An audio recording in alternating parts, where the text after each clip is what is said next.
Oke teman-teman Independent Training, kembali lagi di channel Independent Training, dan kali ini kita akan membahas permasalahan normalitas. Jadi kita pernah membuat konten yaitu adalah pengolahan data dengan SPSS, dan saya ingat bahwa data tersebut bermasalah karena normalitasnya di bawah 0,05. Kali ini kita akan membuat konten bagaimana cara termudah dengan satu klik akan meningkatkan normalitas kita menjadi di atas 0,05. Tapi sebelum kita lebih lanjut, teman-teman jangan lupa untuk subscribe, like, dan komen karena gratis. Oke, nah sekarang kita masuk ke dalam pembahasan signifikansi Kolmogorov-Smirnov harus di atas 0,05.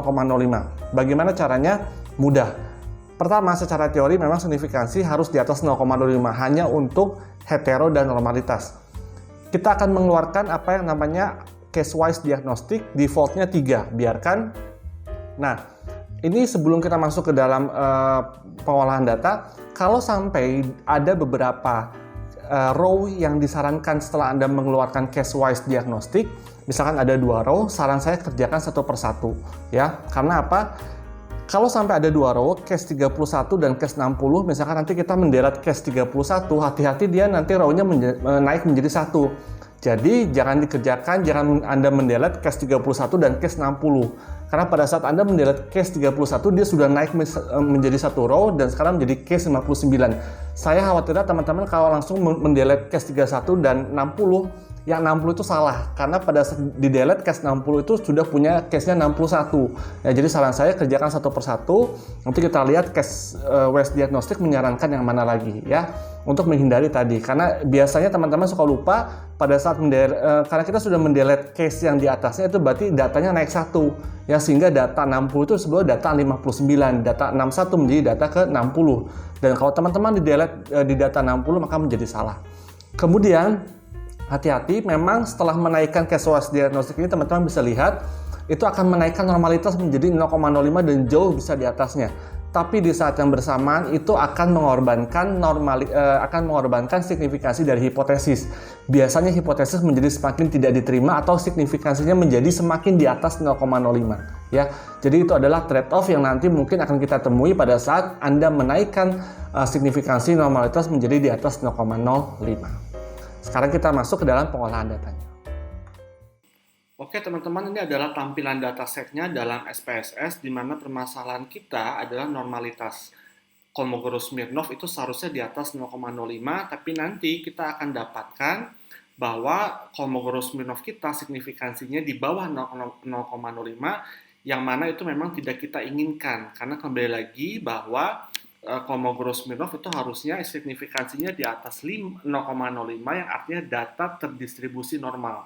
Jadi sekali lagi, signifikansi Kolmogorov-Smirnov harus di atas 0,05 agar data terdistribusi normal, ya.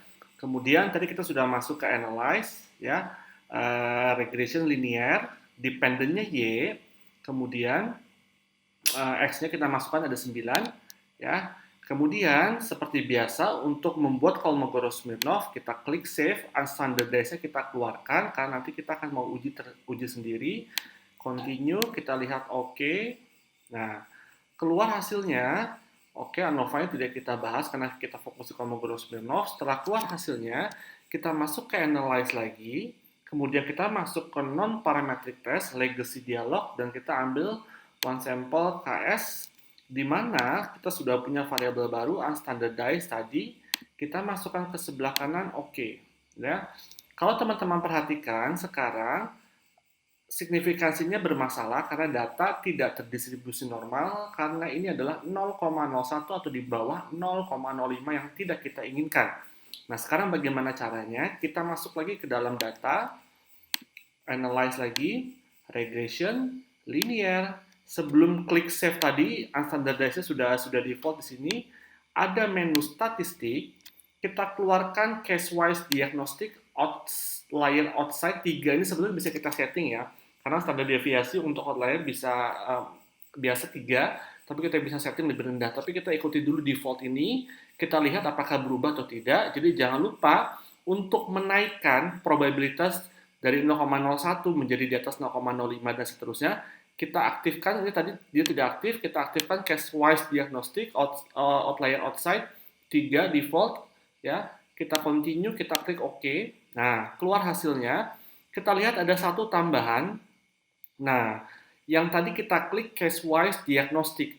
Ternyata di row 21 ini residualnya cukup tinggi teman-teman, karena biasa untuk outlier itu plus minus 3. Ya, sekarang kita kembali kepada datanya, baris 21 kita buang.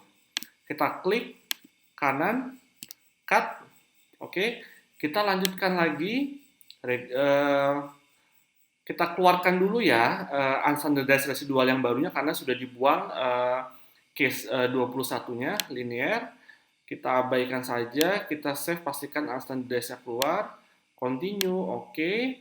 Kemudian kita masuk ke analyze, non-parametric test, legacy dialog, one sample KS. Jangan lupa dikembalikan dahulu unstandardized residual satunya karena ini adalah tadi milik yang sample full. Kita kembalikan, kita sekarang sudah punya unstandardized residual 2 yang mana ini sudah mengeluarkan case nomor 21 ataupun row 21 ya. Kita masuk. Oke. Dan sekarang teman-teman menjadi 0,03 ya, yang mana ini masih di bawah 0,05 ya. Dan dari sini kita bisa lihat lagi, kita keluarkan lagi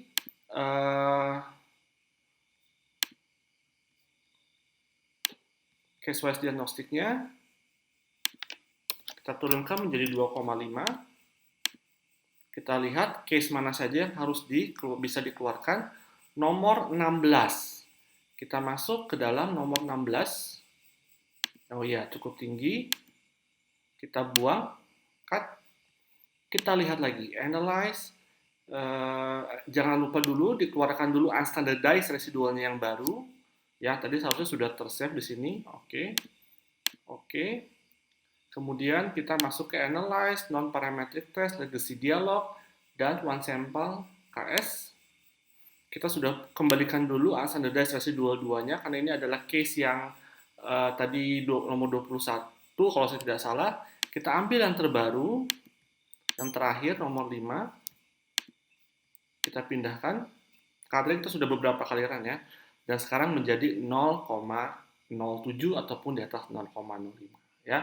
Jadi sekarang sudah aman hanya dengan mengaktifkan analyze, regression, linear ya, statistik, case wise diagnostic, tapi nanti teman-teman jangan lupa hasil dari ini untuk dibuang case-nya seperti tadi contoh di. Nah, ini sekarang dia nambah lagi, kalau mau dinaikkan lagi nambah lagi bisa dibuang case 103 dan 106. Ini saya yakin kalau kita buang, hasilnya akan nambah lagi, lebih tinggi lagi. Kita coba, kita buang yang paling tinggi ya, case 103.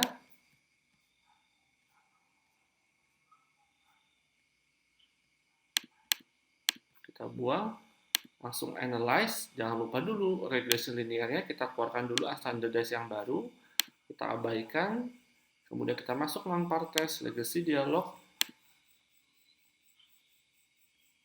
sample KS, kita kembalikan dulu unstandardized residual 5-nya, kita pakai yang terakhir, dan yang terjadi adalah 0,075 atau lebih tinggi daripada yang sebelumnya di 0,07 ya. Oke teman-teman, itu dia cara menaikkan. Kembali lagi saya wrap up regression linear. Jangan lupa untuk mengaktifkan statistik case wise diagnostic. Oke teman-teman independent training, semoga bermanfaat langkah singkat tadi yang hanya mengeluarkan case wise diagnostic, dan teman-teman sudah lihat saya sudah lakukan 4 atau 5 kali tadi mengeluarkan unstandardized residual, dan ternyata nilainya naik ya, dari 0,01 menjadi 0,03 menjadi 0,070 dan menjadi 0,075. Oke, semoga bermanfaat konten ini. Stay terus di channel independent training.